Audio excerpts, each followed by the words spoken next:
Cloakroom. It is a room for people to hang their cloaks. A cloak is a type of loosened garment worn over regular or indoor clothes. It serves the same purpose as an overcoat which protects us from cold or rain. That's why at some places cloakrooms are also called coat checks. It may be fashionable or you may match it with your dress code. The word cloak originates from French word cloak, meaning traveling cloak, the cloak that you wear while going outside.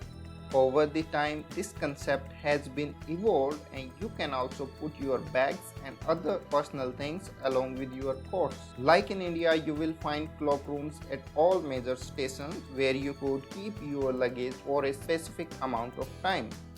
Cloakrooms are typically found at the entrance of public buildings such as churches, meeting halls, theaters, schools, museums, nightclubs, restaurants, or hotels, where coats, bags, and other personal things can be left while they are in the building. Cloakrooms may be self-help or some staff may be hired to attend these cloakrooms and called cloakroom attendants or coat checkers. Usually, they work behind the counter. A receipt or numbering ticket is given to the customer and a copy of the same number is attached to the garment or item. When the visitor wants their coats or items back, they hand over the ticket and attendant match it with the item in the room. A fee may be charged or a tip may be paid by the customer when they reclaim their item. In some places such as restaurants, hotels, nightclubs, pubs, conference hall, attendants look after coats only.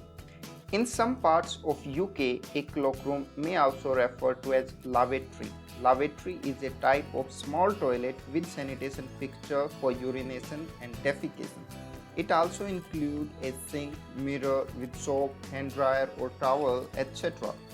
That's all for Cloakroom. I hope you like it. Don't forget to hit subscribe button. Thank you.